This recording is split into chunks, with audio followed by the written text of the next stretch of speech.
Minsan sa may kalayaan tayo'y nagkatagpuan. May mga sariling gimik at kanya-kanyang hangad sa buhay. Wala na ba akong nakalimutan? Sa ilalim ng isang bubong, sikretong ibinubulong kahit na anong mangyari na saan ka man patungo. Ngunit iyon kay bilis maglako Bilis ng panahon. Dati, estudyante lang ako dito. Ngayon, ako na nagtuturo. Huwag kalimutan. Kani? Kani?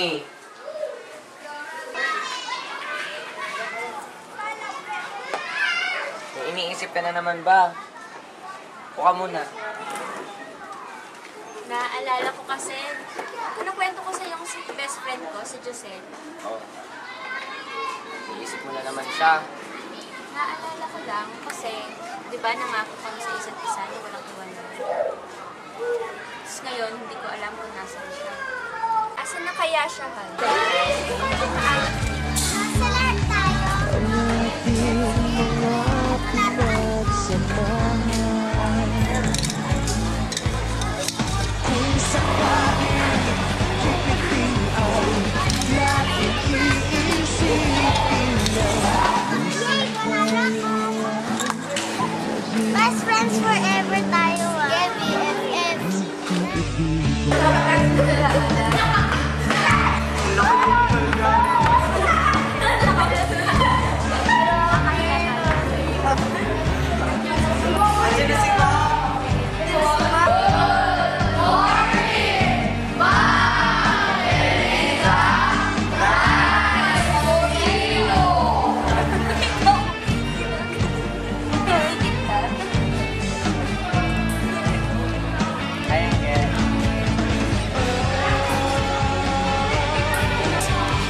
Bakit hindi mo ba napilansin si Dexter?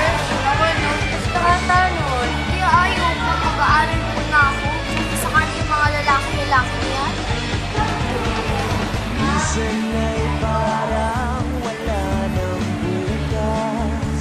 Sa buhay natin inuman hanggang sa magdamag. Giselle? Uy, Giselle, pasok na tayo dito sa klase ni si Ma'am Pilita. Ano ba? Ikaw mo ang manggi? Kung wala kang boyfriend paghanap ka, hindi lagi ka na lang nanginganak. Walang laman, ngunit kahit na walang pera, ang bawat gabi anong saya. Paano ko ba best friends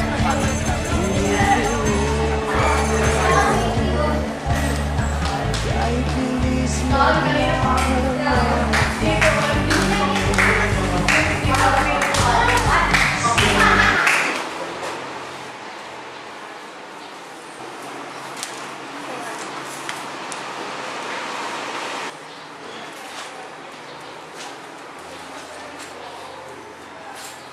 Excuse me po, dito po ba yung office na Miss Falcon? Yes, may I help you? Have a seat. Naalala ko ba? Giselle, ikaw ba yan? Teachers, pwede niyo lumabas muna kayo?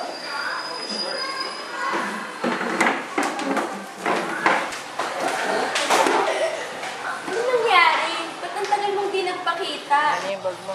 Mga nabibigat ang... Saka na. Ako nang lalamig ata. May problema ba? May nasabihin sana ako sa'yo. May problema nga. Buntis ako. Ikaw yung ama. Ha? Bakit kasi hindi ka nag-ingat? Ha?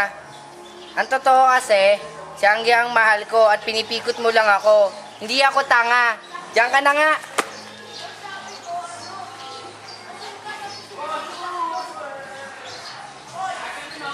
Hey class, who's absent for today? Renz! Renz only? Ma'am, si Giselle po, absent ka naman. Absent again?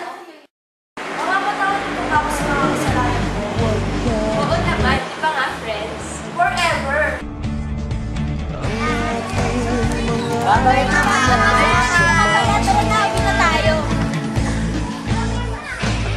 sakaling tipitin ay laging iisipin na minsan tayo ay naging tunay na magkaibigan.